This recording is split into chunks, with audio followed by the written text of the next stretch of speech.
Hey everyone, welcome back to the channel. Today, we're diving into one of the most fascinating and mysterious chapters in the life of Nikola Tesla, a story that involves particle beams, weapons of mass destruction, and a device that could supposedly bring down entire fleets of aircraft from 250 miles away. I'm talking, of course, about Tesla's infamous death ray. Now, before we get started, I want you to imagine this. It's 1934. The world is still reeling from the devastation of World War I, and dark clouds are gathering over Europe once again. In the midst of all this tension, an elderly Serbian inventor stands before reporters at a New York hotel and announces that he's developed a weapon so powerful, so revolutionary, that it could end war itself. Not by winning battles, but by making war so terrifyingly destructive that no nation would dare start one. Sounds like science fiction, right? But this wasn't just anyone making these claims. This was Nikola Tesla, the man who gave us alternating current, the induction motor, and laid the groundwork for wireless communication. A genuine genius whose inventions had already changed the world. So what was this death ray? Did it actually exist? And if it did, what happened to it? That's what we're going to explore today. But I have to warn you, this story gets strange. Really strange. Because this isn't just about a weapon. It's about espionage, missing documents, government secrets, and a mystery that still hasn't been fully solved more than 80 years later. Let's get into it.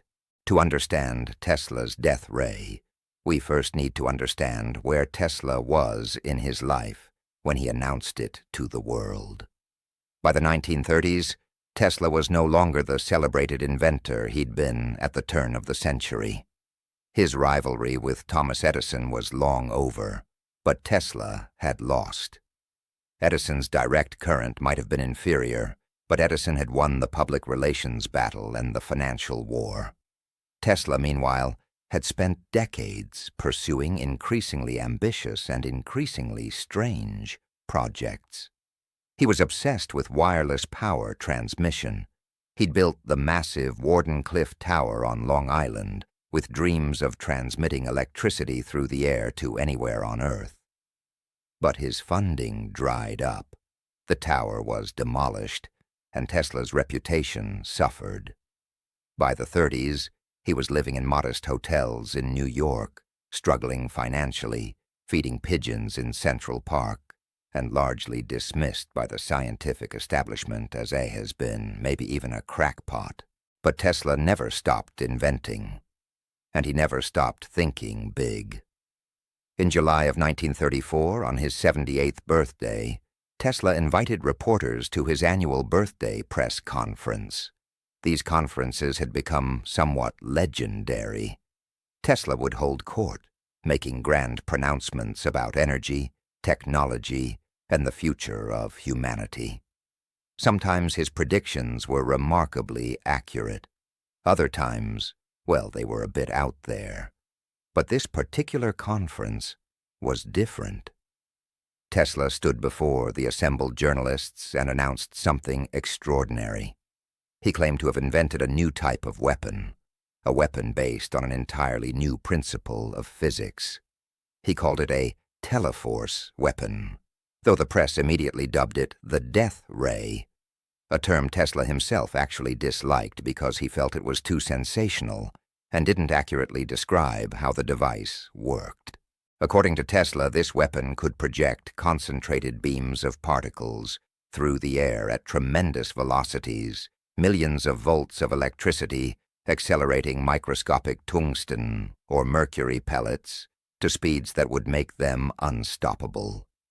These particle beams could, he claimed, bring down aircraft from 250 miles away, destroy entire armies, and make any nation that possessed it essentially invincible. But here's the thing that made this more than just the ramblings of an elderly inventor.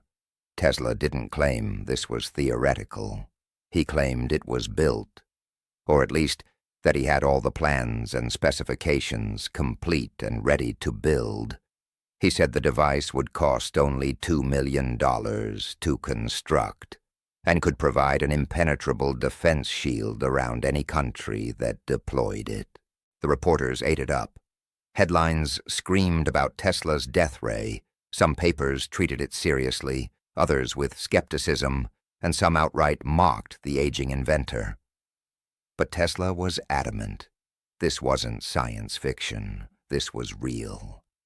Now let's talk about what this weapon supposedly was, because it's actually based on some legitimate physics, even if the scale of what Tesla claimed seems impossible. Tesla described the death ray as having 4 main components. First, an apparatus for producing manifestations of energy in free air instead of in a high vacuum, as in the past. Second, a mechanism for generating tremendous electrical force. Third, a method of intensifying and amplifying this force. And fourth, a new method for producing a tremendous electrical repelling force. What he was essentially describing was a particle beam weapon, what we might today call a particle accelerator weaponized. The basic concept isn't crazy. You take tiny particles, accelerate them to enormous speeds using electromagnetic fields, and shoot them at a target. At high enough velocities, even microscopic particles carry tremendous kinetic energy. It's the same principle behind modern particle accelerators like the Large Hadron Collider, just weaponized. Tesla claimed his device could accelerate particles to energies equivalent to 50 million volts, creating a narrow beam of incredible penetrating power. He said the beam would be so concentrated and powerful that it could melt metal instantly, destroy aircraft engines, and essentially vaporize anything in its path. The real innovation, according to Tesla, wasn't just in creating the beam, but in projecting it through open air without significant dissipation. Traditional electrical discharges like lightning spread out and lose coherence quickly. Tesla claimed to have solved this problem, allowing his particle beam to maintain its deadly focus over hundreds of miles. Could this actually work? Well, in theory, some of it could. Particle beams are real. We use them in research facilities all the time. But the idea of projecting a coherent, destructive beam through hundreds of miles of air with 1930s technology, that's where it gets questionable. Air is actually a terrible medium for particle beams. The particles collide with air molecules, scattering and losing energy rapidly. Modern particle beam research requires either a vacuum or extremely short distances. The idea that Tesla could overcome this with pre-World War II technology is, to put it mildly, dubious. But Tesla believed he'd cracked it, and he was desperate to prove it to the world. Here's where the story takes a darker turn. Tesla didn't just announce his death ray to impress reporters. He had a mission. He genuinely believed this weapon could prevent the next world war, which he could see looming on the horizon. His logic was simple but kind of terrifying. If every nation possessed a weapon that made invasion impossible, then war itself would become obsolete. It was the ultimate deterrent. So Tesla did something that seems almost naive in retrospect. He tried to sell his death ray to various governments. He approached the United States government first, offering his invention to the War Department. They politely declined.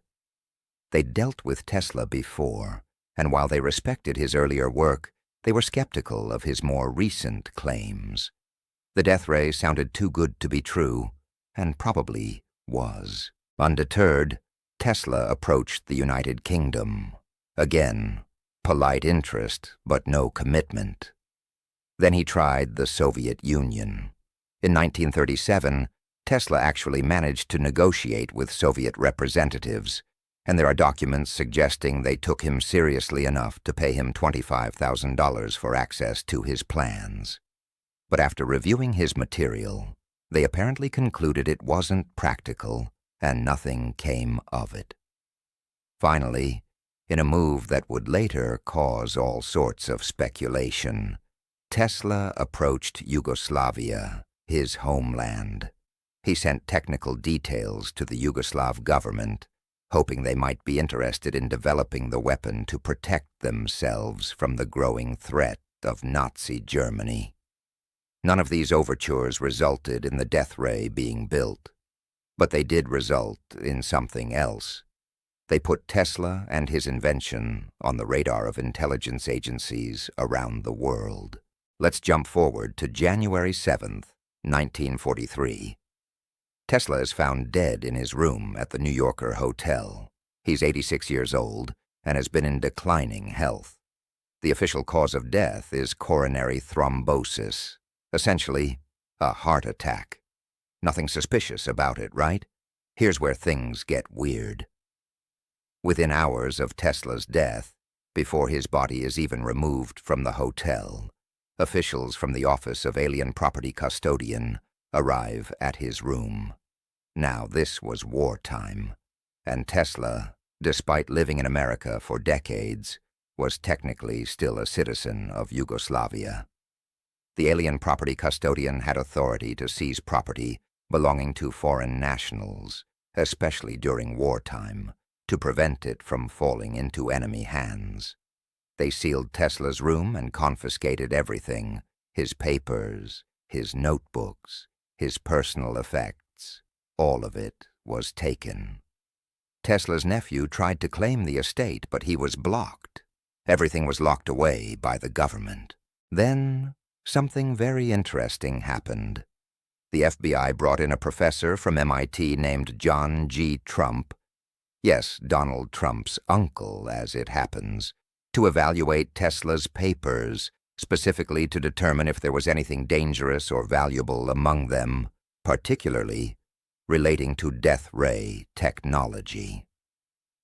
After reviewing the materials, Trump produced a report stating that Tesla's papers contained primarily speculative, philosophical, and promotional character, and that they did not contain new sound, workable principles or methods for realizing such results.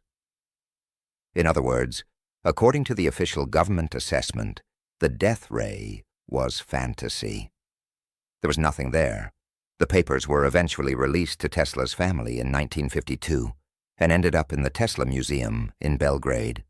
Case closed, right? Not quite. Because here's the thing that doesn't quite add up. If Tesla's death ray papers were really just worthless speculation, why did the government seize them so quickly? Why send an MIT professor to evaluate them? And more importantly, why does the story of exactly what was in those papers keep changing? Some researchers who've dug into this have pointed out inconsistencies.